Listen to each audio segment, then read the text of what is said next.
Hey everybody, thanks for joining me today. I have a very special guest, Sarah Robinson, here with me from the Get Mom Balance blog. Hi Sarah. Hi everyone. Thank you for being here and thank you for being my special guest. So tell us about yourself and your blog. So let's see where to start. I am a mom of two little boys, and I have a degree in sports psychology, which is kind of a unique field. So for the last 10 years, I have been helping athletes become more mentally tough and more mentally skilled. And part of why I chose that field and career was to give me some flexibility for when I became a mom. I felt that I could build my own business, that I could in some ways pick my own hours, that I wouldn't necessarily have to work this traditional full-time job, and that I could be home with my kids. And that absolutely happened. But also through that journey, I realized that there weren't a lot of moms who sort of did what I did, working part-time, sort of being a stay-at-home mom, but sort of being a working mom. So juggling it all, balancing it, and having support for that didn't exist. At least I wasn't aware of it. And so I felt like there was a need. And I thought, well, I can do that. I have these sports psychology, these mental skills that can help support moms. And Get Mom Balanced sort of evolved from that desire to share with others about how to find more balance and to use these skills that I know of to maybe help feel better about the challenges of motherhood and handle the day-to-day a little bit more effectively. And then hopefully to connect people through the blog and just let them know that there's support and that you're not alone in kind of trying to be a working mom and balance it all. Yeah, and that's super important. And I totally agree with you. I don't think there are a lot of resources out there and a lot of support, or at least I found the same when I became a mom, just like how do you balance everything and how do you juggle it? There really isn't that much information out there. I think it's becoming more now maybe, or maybe it just seems like there's more because I'm searching stuff out. But I think it's such an important thing for us as moms to, look after ourselves as well. Right, absolutely. And I feel like, there's sort of these polarizing sides, right? There's the stay-at-home moms and there's the working moms, and both have very challenging jobs regardless. And then there's this group of us that are kind of in the middle and straddling both, and sometimes they're over here and sometimes they're over here. And that's where I felt like, people don't understand that. Like, I didn't have a lot of friends who were working the way that I was. And that was a little bit tough because we'd have conversations and we'd relate on some levels and not on others. So yeah, finding a place where people kind of understand that. And Get Mom Balanced isn't just for working moms or part-time working moms. My goal is it's really to help support any mom who's trying to find more balance, because I think we all struggle with that, regardless of whether we have a professional job or career or not. Mm-hmm. Absolutely. And I'm glad you mentioned that, because I was going to let everyone know that you have tons of resources on your blog, not just for stay-at-home moms or working mom. Like, it's a good mix of everything, which is really great because there are so many things to take into consideration. So did you do any blogging before you started Get Mom Balance? I did not. I did a lot of writing. So it's kind of, now looking back, it's not surprising to me that I sort of ended up blogging. But no, I didn't. And I did a lot of research before I started. I really felt like a blog could be a good way to go because I do enjoy writing, because I have a lot of knowledge and experience from my educational background and my mom life that I could share with others. And it felt like writing would be a good way to share that information. Blogs are so popular. I have a goal that one day mine will be so popular and will fall into that category. But it just sort of seemed like a natural fit for the information that I could share with people. Mm-hmm. Yeah, that's really great, especially when you enjoy the writing as well. Yeah, it's wonderful. So how do you manage your blog with your busy schedule? Obviously, being a mom, you're super busy too. So how do you fit it all in? Yeah, well, that's one of the things I struggle with. So, which ironically, the blog is Get Mom Balanced. And shortly after starting, I was way unbalanced. I knew blogging would be a lot of work, but I didn't realize how much work and how much time. If you really want to create a blog that you could turn into a business, or that you want to grow and have people find, and the connections that you make, I look at it as this rabbit hole that you can just really easily fall into. And so when I started. So my blog now is just over 6 months old. It really, I mean, it took over and I became very unbalanced. And so I've had to adjust and kind of shift my perspective. I have a lot of sort of goals that I'd like for myself in the blog. And I also know that with my kids being young, 1 and 4, I'm probably not going to be able to do all of those right now. So that's a little bit of a challenge, being someone who's driven and has goals and realizes that, you know, I need to shift that priority. So I think that's part of what balance is looking at what are all of your responsibilities, the things that you want to do, and recognizing that they can't all take that top spot. So I've really tried to be more deliberate about what are the goals I'm working on, what are the tasks that are very important to me and the blog. Again, recognizing I might not be able to do all of those and not feeling bad if I'm putting something aside. And then just recently, I've tried to get into more of a routine and a schedule with my work, which has helped. My older son does go to preschool, which gives me a little bit of time, but then I've got my little guy with me. So I've tried to get into a routine of in the morning doing things that my little guy can be involved in, whether that's obviously playing with him, but doing errands, doing things around the house. So I'll sneak in social media during those times, check some emails maybe. And then when I pick my older guy up from school, my little guy takes a nap. That's TV time for my older guy. And then I try and get some work done. So not everyone loves TV, but it can be a really great resource for a work at home mom. And then I'll sneak in some social media throughout the day. And then at the end of the day, when they go to bed, I get back to work. So prior to that, I was trying to fit in a lot during the times they were awake. And that was really stressful for everybody. And I still do my consulting with athletes. So I'll have meetings here and there. I'll do Skype sessions. I also teach. So I leave the house once a week to go teach in a master's program in sports psychology. So I have a lot of different things I'm trying to balance through all of this. Yeah, you have a lot of different hats that you wear, that's for sure. Yeah. So what would you recommend to moms that are just finding a hard time balancing it all? What would be like your top tip for them? Yeah, so I think, first of all, not a tip, but just know you're not alone. And because I think a lot of times we see moms who look like they're doing it all and they're balancing everything so well. And it's like, well, she can do it. Why can't I? But you know what? Chances are things are crazy elsewhere in her life and you're not seeing it. Or she's just actively working to get it all balanced. So just know you're not alone. And I'd say it's really helpful to kind of take a look at what do I have going on in my life? What is competing for my attention? Mm-hmm. My kids, my husband, my work, my house, maybe volunteer, what are all of the things, the tasks that you have going on? And then look at which are your priorities. And whatever your priorities, put your time there. If you like to volunteer, but it's not a priority right now, don't feel bad putting that aside. If you know that your kids are your priority, then you might have to put some of your work aside. And some of that's easier said than done. If you have a traditional 40-hour-a-week job, you have to be at your job, right?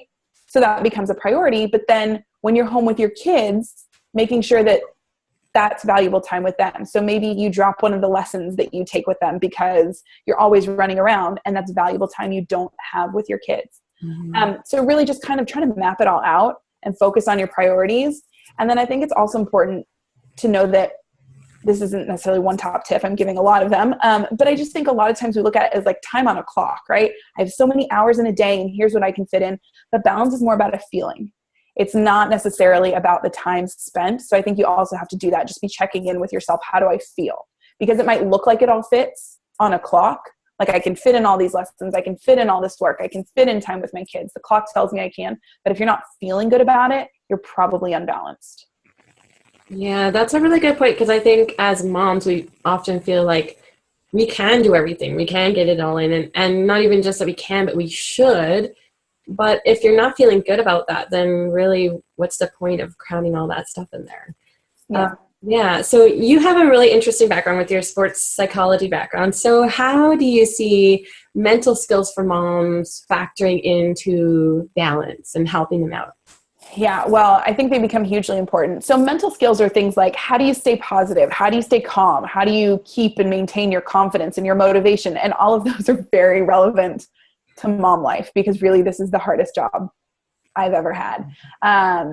in the beginning, it's very thankless, right? You've got your little cute babies who don't even smile back at you at the beginning, and they're great for snuggles, but it's not until they get a little older and they interact and you kind of get something back from them, and then they get challenging in different ways. And, it can be hard to maintain your cool in those stressful situations. It can be hard to think positively when you're struggling with your kids or struggling to balance everything.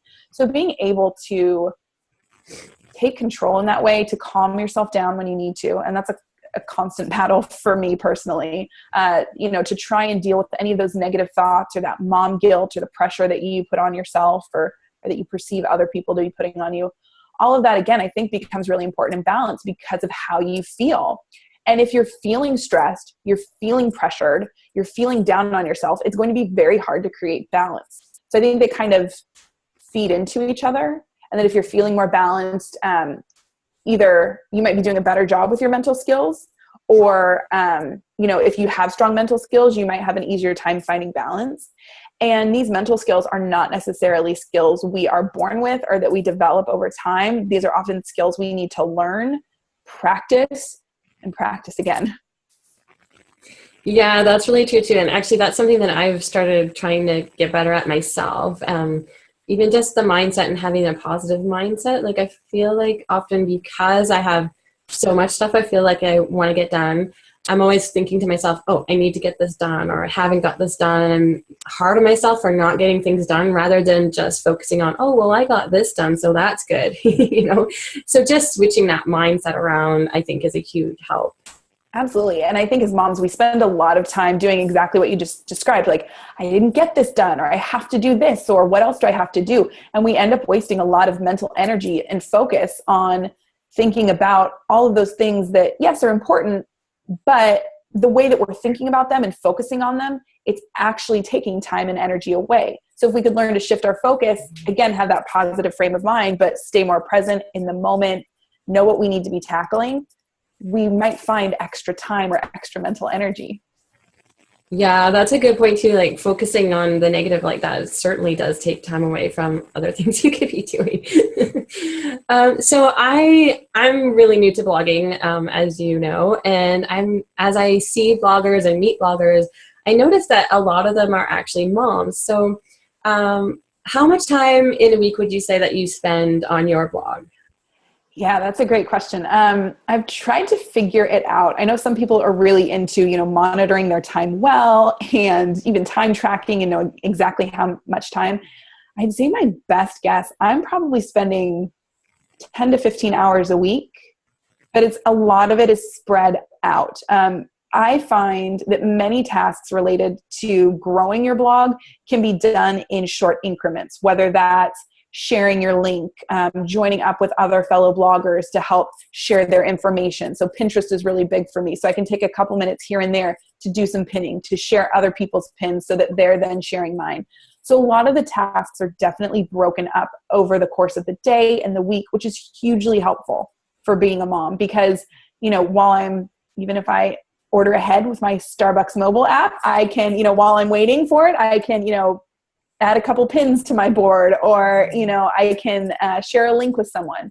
But yeah, probably 10 to 15 hours. And sometimes those are much more focused chunks of times where I'm actually writing my blog. I'm loading it into my platform, things like that.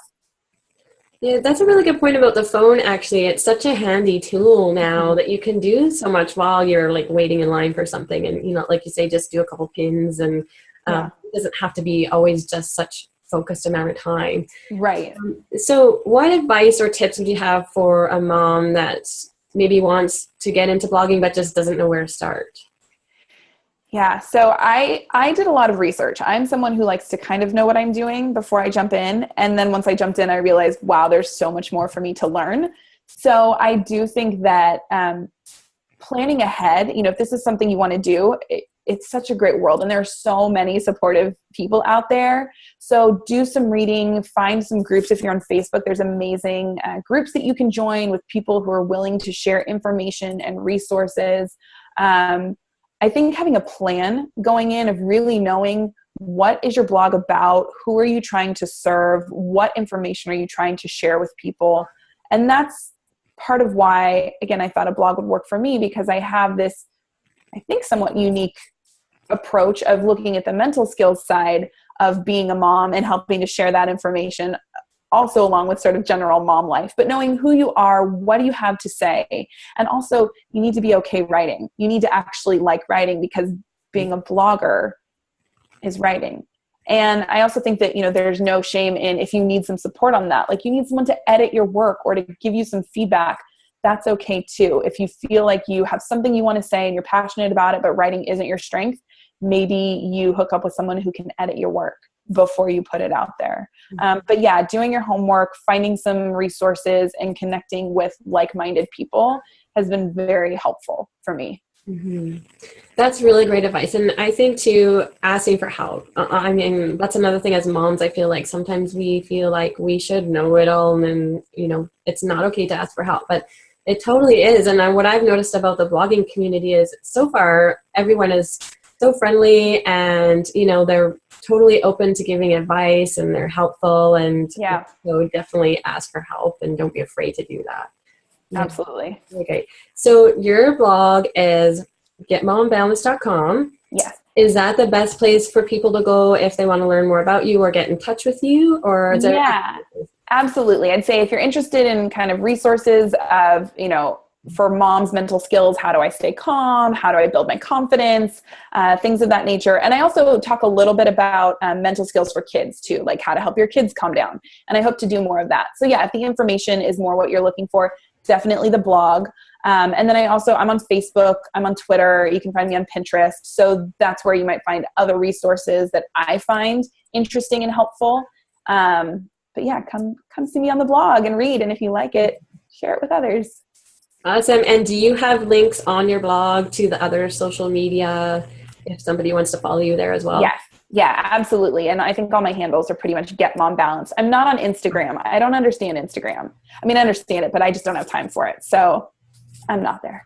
Yeah, I'm with you on that. I am there, but I would say I don't even understand it, honestly. Yeah, I mean, when I see things done well, it's beautiful. And that's another thing too. If you're going to be a mom blogger, or you are already doing that, someone gave me good advice of, tackling one or two social media platforms and really trying to do that well and not worry about everything. There's obviously some major platforms and you probably want to be on one or two, but you don't need to tackle everything. And for me, Instagram is not my thing. Might I be missing out on some people? Probably, but it's not worth the time or the stress for me. Yeah, that's exactly right. When you're trying to balance everything and prioritize, you can't do everything for sure. Yeah. Well, thank you so much, Sarah. It's been awesome talking with you today. And I will put the link to your website below the video for easy access for everybody. So thank you so much. This was super interesting. Thank you so much for having me. Oh, you're welcome. We'll talk to you soon. Bye.